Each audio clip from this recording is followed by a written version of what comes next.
కన్యాకుమారి వరకు నడుస్తూ వస్తుంది.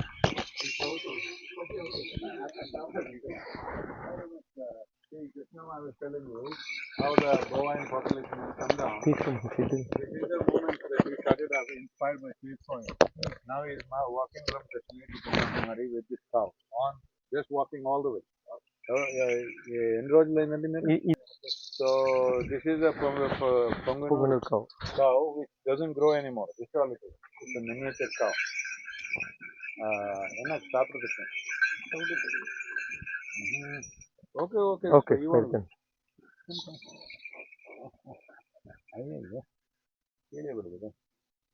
Here.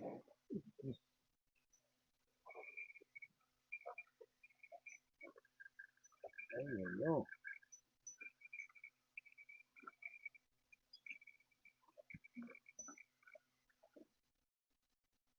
என்ன சாமி இப்ப இது வெள்ளம் பத்தல அதுக்கு ஸ்வீட்டா இல்ல okay this is that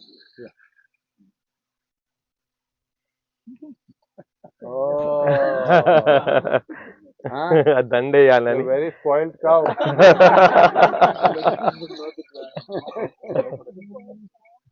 you want something sweet okay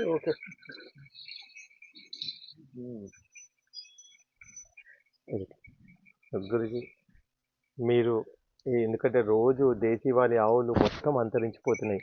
నేను ఢిల్లీలో అమిత్ షా గారిని కలిశాను, నితిన్ గడ్కరీ గారిని కలిశాను ఈ పాదయాత్రలో భాగంగా. ఇక్కడ వస్తున్నారు. అవునండి. నేను ప్రైమ్ మినిస్టర్ గారు కూడా ఇప్పుడే చెప్పాను నేను చేయాలని. The important thing is we are trying to spread how cow dung and urine, what it can do to the land, how it can be profitable for the farmer. Only once they make money out of it, they will keep it. There is no money. See, this boy is fully dedicated to cows only here. The boy is growing up and 10,000 cows he is going to gather and take care of it. Great. What? మనం రామాయణ మహాభారత కాలం నుంచి వ్యవసాయం చేస్తున్నాం. భూమి పూర్తిగా బంజరు తయారైపోయింది. మీరు అనుకుంటే ఈ గోమాత కాపాడితేనే సనాతన ధర్మం ఉంటుంది. మీరు చెప్తే లక్షల మంది ప్రపంచం. ముఖ్యమైనదే అంటే ఏమైతుందంటే ఎకనామిక్ బెనిఫిట్ లేక ఏంటి చేయరండి. దాని నుంచి మేము ఇక్కడ మీరు ఈషా అగ్రో మూవ్మెంట్ ఉంది అక్కడ పోయి చూడండి. హౌ టు మేక్ దిస్ పంచగవ్యం and all this thing, how to make cow a very profitable proposition for the farmer. Without profit, people won't do nothing. Yes. Namaskaram. Yes. Why you are hiding there, all of you? తెలుసు కదా, ఈ మధ్యనే cow dung తోని methane అనే liquid తోని rocket launch చేశారు. It's free of cost in Japan recently. In America, you know about the cow cuddling. How many dollars you have? That's my humble request. Please save the cow. You people can save Sadhguruji. Because a lot of cows ఎంత ఘోరంగా చంపుతున్నారంటే ఈ ఆవును అంత ఘోరంగా చంపుతున్నారు.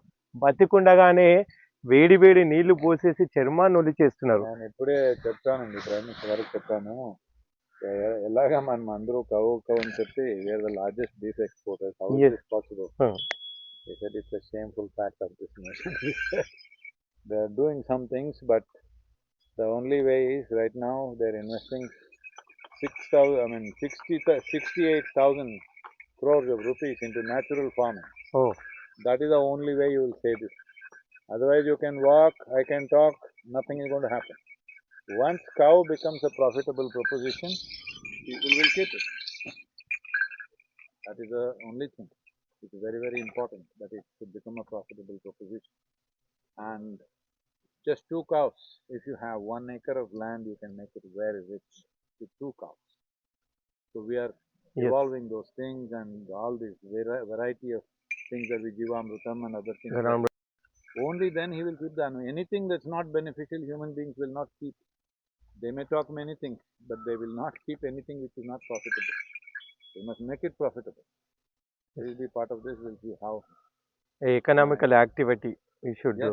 Economically, it should be successful. Then only it will stay. Right now, they're slaughtering because meat is profitable. But if it's more profitable to keep it, they will keep it. Sir 40 countries మన దేశం నుంచి breedings తీసుకొని Brazil, Israel, ముస్లిం దేశాలు, మీకు తెలియని విషయం కాదు sir. మీరు మాట్లాడితే ప్రజలు వింటారు సార్. మీరంటే ప్రాణం జనానికి. మీరు ఏది చెప్తే అది ఈ రాజకీయ నాయకులు వింటారు, అందరూ వింటారు సార్. ఈ అమ్మని కాపాడుకుందాం సార్. ఇది లేకపోతే ఈ భూమి లేదు సార్. భూమిలో మైక్రోబ్స్ లేవు. There is no microbes in this earth. So if we say cow urine and cow dung only create the microbes, then how will we get the good quality of పంటలు food? Everybody knows, man. Sir చెప్తే ప్రపంచం మొత్తం, ఎందుకంటే మీరు 100 రోజులు 30,000 కిలోమీటర్లు నేను మీరు చేస్తున్న మహాయజ్ఞం, ఆ వెహికల్ మీద మీరు చలిలో కష్టపడ్డ తీరు, మీరు భూమిని కాపాడాలని, మిమ్మల్ని కలవాలని ప్రత్యేకంగా 400 కిలోమీటర్స్ ఎక్కువైనా సరే నేను కోయంబత్తూరుకు వాక్ చేసుకుంటూ వచ్చాను. On the occasion of Shivaratri if possible మీరు ఈ ఆవుతో మమ్మల్ని అక్కడ కూర్చోవడానికి అనుమతి ఇస్తే, మీ దగ్గరలో దేశం అంతా ఈ ఆవును చూస్తుంది. ఇది ఒక్కటి ప్లీజ్. అబ్బా చాలు స్వామి, చాలు. జై గోమాత. చాలా థ్యాంక్ యూ. నీకోసం చూసినావు నిన్ను కాపాడడానికి సార్. తను ఏది చెప్తారు అయితే సార్ దీని చెవులో. ఈరోజు బాధపడ్డాను, దాదాపు 15 డేస్ నుంచి మిమ్మల్ని కలవాలని బాధపడుతున్నాం. ఈరోజు చెవులో పొద్దున బాధపడ్డాను చాలా. వారిని కలవకపోతే ఎట్లా, మనం వచ్చిందే ఇక్కడికి వీరిని కదా అని చెప్తే పొద్దున నాకు అది అయిన తర్వాత 1 అవర్కు ఫోన్ వచ్చింది ఇక్కడ నుంచి, ఆఫీస్ నుంచి. థ్యాంక్స్ కదా సార్. జై గోమాత. జై గోమాత.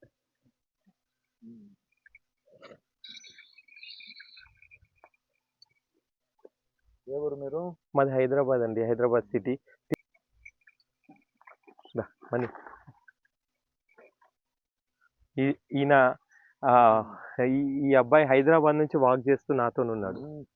దేశం కోసమే బతకాలని మనీ హైందవ్. వాళ్ళ ఫాదర్ స్కూల్ కూడా వదిలేసి మనం చేయకపోతే ఎవరు చేస్తామని ఈ అబ్బాయిని పంపించాడు. సిద్ధు కదా తీసుకో. ఓ గురుజీ. జై గోమాత. కశ్మీర్ నుండి కన్యాకుమారి పాదయాత్ర చేస్తూ 150 రోజులుగా 4,400 కిలోమీటర్లకు పైగా పాదయాత్రలు చేసి ఈరోజు కోయంబత్తూరుకు రావడం జరిగింది. ఈషా ఫౌండేషన్ లో మీ అందరికీ తెలుసు సద్గురు గారు సేవ్ సాయిల్ అని చెప్పి 100 రోజులు 30,000 కిలోమీటర్లు లండన్ నుంచి ప్రారంభమై కోయంబత్తూరు వరకు బైక్ పైన ర్యాలీ చేశారు. అంటే ఈ మట్టిని కాపాడాలని. అదే విషయంలో మేము కూడా ఈ భూరక్షణ గోరక్షణ కోసం పాదయాత్ర చేస్తున్నాం. వారిని ఈరోజు కలవడం జరిగింది. చాలా అద్భుతం. దాదాపు 25 నుంచి ఒక 30 నిమిషాలు వారు మాతో మాట్లాడడం జరిగింది. వారు ఖచ్చితంగా ఈ గోవులను రక్షించే విషయంలో ప్రధానమంత్రి గారికి తెలియజేస్తారని చెప్పారు వారు. ఎందుకంటే అంతరించిపోతున్న గో జనాభాను కాపాడాలని చెప్పి వారికి నేను సాష్టాంగ ప్రణామం చేయడం జరిగింది. వారు సానుకూలంగా స్పందించి గోవు లేకపోతే నిజంగా ఈ భూమిని కూడా కాపాడలేం, ఈ మట్టిని కాపాడలేం, కాబట్టి గోవులు ఉండాలి. ఖచ్చితంగా నేను ప్రధానమంత్రి గారికి ఈ దృష్టిని తీసుకెళ్తాను. ఈ గోవుల రక్షణకై నేను ఖచ్చితంగా ఆ విషయంలో చెప్తాను. నేను ప్రతి మాటలో కూడా ఈ గోవు విషయం నేను మాట్లాడుతుంటాను. దేశీవాళీ గోవుల కోసం ఖచ్చితంగా ఈసారి నేను వారికి ఈ విషయం విన్నవిస్తానని చెప్పారు. ప్రజలకు కూడా గో మహత్యాన్ని చెప్తానని మరీ చెప్పారు. కశ్మీర్ నుంచి కన్యాకుమారి పాదయాత్ర చేస్తున్నందుకు అందరి ముందు నన్ను అభినందించి నేను బైక్ ర్యాలీ చేశాను. వీరు కశ్మీర్ నుంచి కన్యాకుమారి నడుస్తున్నారని చెప్పి అందరికి పరిచయం చేయడం జరిగింది సద్గురు గారు. చూడండి ఆది యోగ ఆ మహాశివుడు ఎలా ఈరోజు ఇక్కడ తపస్సు చేస్తున్నాడో, ఈ నందులను కాపాడాలి, ఈ గోవులను కాపాడాలని చెప్పి మేము చేస్తున్న మహాయజ్ఞానికి సద్గురు గారు వారు మమ్మల్ని ఈరోజు ఇక్కడ మమ్మల్ని ఆశీర్వదించినందుకు నిజంగా గొప్ప హృదయంతో వారు ఆశీర్వదించినందుకు ధన్యవాదాలు. భారత్ మాతా की जय, गो माता की जय, सनातन हिंदू धर्म की जय.